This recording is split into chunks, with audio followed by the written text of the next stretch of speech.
सोनापुर नाम का एक गांव था। यहाँ के लोगों में शिक्षा नहीं होने के कारण यहाँ के लोग काफी ज्यादा गरीब थे। नजदीक ही प्रीतमपुर नाम का गांव था। यहाँ के लोग काफी शिक्षित थे। यहाँ ज्यादा संख्या में फैक्ट्री थी, तो सभी लोग फैक्ट्री में काम करते थे, इसलिए यहाँ ज्यादा खुशहाल थे। सोनापुर गांव में जब भीमा की बच्ची पैदा हुई, तो कुछ ही समय बाद उसकी पत्नी का निधन हो गया। गांव के सभी लोग उसकी बच्ची सत्तो को मनहूस मानते थे, परंतु वह अपनी बेटी को भगवान का दिया वरदान मानता था, जो कि उसकी पत्नी ने उसे दिया था। एक दिन भीमा हमेशा की तरह शाम के वक्त बाहर टहलने के लिए निकला। तभी मुखिया की नजर भीमा पे पड़ी, तो भीमा से मुखिया बोला, अरे भीमा, मैं बाहर गया था। आया तो पता चला तुम्हारी पत्नी का निधन हो गया। तुम्हारी बेटी तो बड़ी मनहूस है, उसके आते ही पत्नी चले गई। नहीं नहीं मुखिया जी, ऐसी बात नहीं है। मेरी बेटी मनहूस नहीं, बल्कि वो तो एक वरदान है जो मेरी पत्नी ने मुझे दिया है। वो भला मनहूस कैसे हो सकती है? और हाँ, मेरा आपसे निवेदन है कि मेरी बेटी को मनहूस मत कहिए, क्योंकि मैं उससे बहुत प्यार करता हूँ। कोई उसे मनहूस कहे तो मुझे बड़ा गुस्सा आता है। आप ऐसा ना कहें। मुखिया को समझाकर भीमा वहां से चला जाता है, और मुखिया खड़ा खड़ा देखता रहता है। पर गांव के सभी लोग भीमा की बेटी को मनहूस ही मानते थे। अरे दीदी, आज सुबह किसे देख लिया? ओहो, आज का पूरा दिन खराब हो जाएगा। ये मनहूस लड़की कहाँ से आ गई? कैसे ये मुझे दिख गई यहाँ पे? भागो भागो यहाँ से, चलो चलो, नहीं आज तो पूरा दिन गया अपना। भीमा की बेटी दरवाजे पे खड़ी खड़ी सब सुनती रहती है, और बड़ी दुखी होती है कि गांव के सभी लोग उसे मनहूस मानते हैं। पर भीमा की बेटी को ये समझ में नहीं आता कि उसे मनहूस क्यों बोलते हैं। पिताजी, इस गांव के सभी लोग मुझे मनहूस बोलते हैं। बताइए ना पिताजी, क्या मैं मनहूस हूँ? मनहूस क्या होता है पिताजी? अरे नहीं नहीं बेटा, मनहूस तुम नहीं बल्कि गांव के लोग मूर्ख हैं। तुम उनकी बातों पे ध्यान मत दो। सभी लोग मूर्ख हैं। सत्तो बचपन से ही पढ़ने में बहुत होशियार थी, और छोटी उम्र में ही लैपटॉप चलाना सीख गई थी। वह सारी जानकारी लैपटॉप से लेती थी। क्योंकि भीमा किसान था, तो उसे ज्यादा पढ़ाई की जानकारी तो थी नहीं। गांव वालों की गलत बातों का प्रभाव उसकी बेटी सत्तो पर ना पड़े, इसलिए भीमा सत्तो को नजदीक प्रीतमपुर गांव के एक बड़े स्कूल में भर्ती करवा देता है, जहां उसकी बेटी पढ़ेगी भी और अब से वहीं रहेगी। जिस समय स्कूल के सभी बच्चे खेलते हैं, उस समय भी सत्तो खूब मन लगा के पढ़ाई करती है। वह लैपटॉप से सारी जानकारी लेती है, क्योंकि उसे लैपटॉप चलाना पसंद है, और खूब मन लगाकर पढ़ाई करती है। भीमा अपनी बेटी सत्तो से मिलने के लिए महीने में एक बार आता है, और जब आता है तो नई नई किताबें, कपड़े और मिठाइयाँ लाता है। जब सत्तो को लैपटॉप चलाते देखता है, तो भीमा को बहुत खुशी होती है। अब भीमा घर में बिल्कुल अकेला रह गया है, क्योंकि पत्नी का निधन हो चुका है, और सत्तो को प्रियतमपुर गांव में स्कूल में एडमिशन करा दिया है। एक दिन भीमा जब खाना बना रहा था, तो उसका हाथ जल गया, और वो जाकर खटिया पर बैठ गया। अरे, कल को मेरी बच्ची भी इस तरह से खाना बनाएगी चूल्हे पे, तो उसका भी हाथ जल सकता है। बच्ची को बहुत दर्द होगा, और वो बहुत परेशान होगी। नहीं नहीं, मैं ऐसा नहीं होने दूंगा। मैं उसे खूब पढ़ाऊंगा और उसको सारी सुविधाएं दिलवाऊंगा। अब सत्तो बड़ी हो गई है, तो उसका कॉलेज में एडमिशन कराना है। इसलिए भीमा कॉलेज में एडमिशन कराने के लिए सत्तो से मिलने उसके स्कूल जाता है। अरे भीमा भाई, तुम्हारे तो दर्शन देखे हुए ही बहुत समय हो गए। ईद का चांद हो गए हो तुम तो। कहाँ हो आजकल, दिखाई नहीं देते। वो मुखिया जी, सत्तो बड़ी हो गई है, तो अब उसका बड़े कॉलेज में दाखिला करवाना है, और दाखिला कराने के लिए ही चक्कर काट रहा हूँ। शायद इसीलिए मैं आपको दिखाई नहीं दिया। अरे पर उसका बड़े कॉलेज में दाखिला कराने की जरूरत क्या है? आखिर वो मनहूस है, और उसको शादी करके उसके घर भेज दो, वरना बहुत पछताओगे तुम। हाँ। मुखिया की बातें सुनकर भीमा क्रोधित हो जाता है, और उसकी आंखों में क्रोध साफ झलकता है। उसकी आंखों का क्रोध देखकर मुखिया डर जाता है और शांत खड़ा हो जाता है। देखो मुखिया जी, अब की बार तो बोल दिया, आइंदा से मत बोलना, वरना मुझसे बुरा कोई नहीं होगा। मेरी बेटी मनहूस नहीं, बल्कि वरदान है मेरे लिए, समझे? गुस्से में भीमा बड़बड़ाते हुए वहां से चला जाता है, और मुखिया ये खड़ा खड़ा देखता रहता है।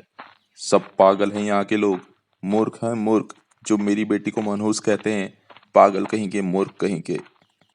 जल्दी ही भीमा पैदल चलते चलते सत्तो के स्कूल पहुंच जाता है और जहां सत्तो गेट पर भीमा का इंतजार कर रही होती है।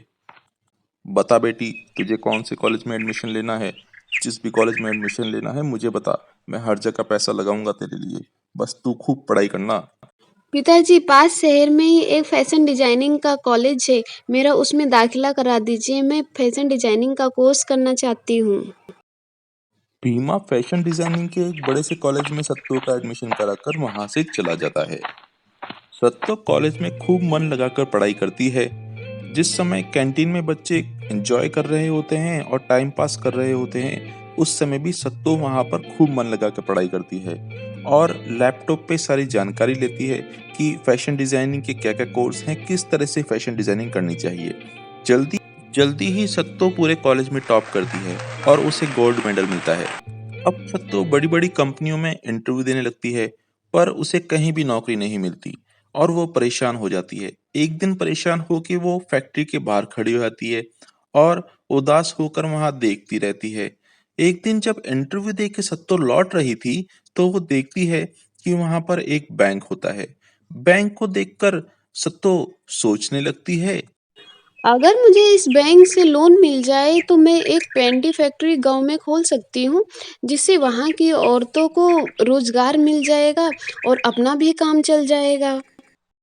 सत्तो मैनेजर को जाकर अपनी प्रोजेक्ट रिपोर्ट बताती है कि उसे गांव में पैंटी की फैक्ट्री लगानी है, जिससे गांव वालों की औरतों को रोजगार मिलेगा और गांव की औरतें सक्षम बनेगी। मैनेजर लोन अप्रूव कर देता है।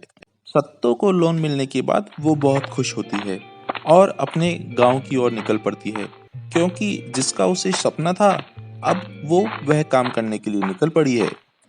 रास्ते पर चलते चलते सत्तो को किसी के कराहने की आवाज आती है। वह देखती है कि एक साधु रोड पर पड़ा हुआ है और तेज तेज चिल्ला रहा है और रो रहा है। अरे बाबा, आप यहाँ रोड पर क्यों पड़े हुए हो? क्यों रो रहे हो? क्यों चिल्ला रहे हो? क्या बात हो गई?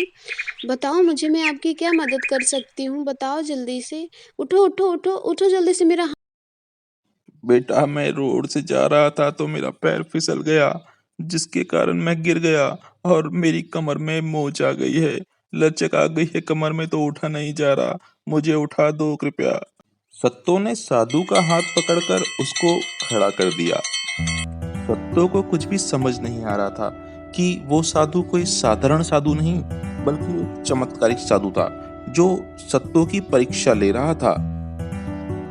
बेटा, तूने मुझ बुजुर्ग को उठाकर मुझ पे बड़ा एहसान किया है, इसलिए मैं तुझे वरदान देता हूँ कि तू जिस भी काम करने निकली है, वो काम तेरा जल्दी ही सफल हो जाएगा और तुम्हारे घर में खुशहाली आएगी।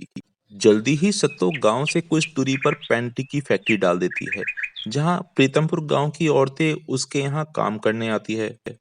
सत्तो सभी गांव की औरतों को डिजाइनर पैंटी सिलना सिखाती है। इससे गांव की औरतों को काम मिल जाता है और रोजाना कुछ रुपए भी मिल जाते हैं। सत्तो की पैंटी फैक्ट्री में उसके गांव की कोई भी औरत काम नहीं करती, क्योंकि वो सब सत्तो को मनहूस समझती है और उसे मनहूस बोलते हुए वहां से निकल जाती हैं। गांव के मुखिया को इस बात से चिढ़ है कि उसके गांव में पैंटी की फैक्ट्री है। वह जब भी इसे देखता तो सत्तो को मनहूस बोलकर वहां से चला जाता। एक बार गांव में तेज तूफान आया और बाढ़ आई, जिसके कारण सब बह गया। मुखिया ने देखा कि गांव में अकाल पड़ गया है और लोगों को काम नहीं मिल रहा, जिसके कारण भुखमरी छा गई है। इस विषय में उसने सत्तो से बात करने की सोची। अरे सत्तो बेटा, गांव में भुखमरी छा गई है, अकाल पड़ गया है, गांव के लोगों के पास कुछ काम नहीं है और क्या करे, बेचारे भूखे हैं। क्या तुम उन्हें अपनी फैक्ट्री में काम दोगी, बताओ? मुखिया जी, मैं अपनी गांव की औरतों को काम क्यों नहीं दूंगी? उन्हें काम भी दूंगी, उन्हें सिलाई भी सिखा दूंगी और उसके बदले उनको पैसे भी दे दूंगी, जिससे उनका घर चल जाएगा। अगले ही दिन से गांव की सभी औरतें सत्तो की फैक्ट्री में काम करने आ जाती है और उन्हें पैसे मिल जाते हैं। अब गांव के लोग सभी खुश होने लगते हैं, क्योंकि वहां समृद्धि आने लगती है, क्योंकि अब गांव के लोगों के पास काम करने के लिए रोजगार है। अब गांव के सभी लोग भीमा और उसकी बेटी सत्तो की बहुत तारीफ करते हैं।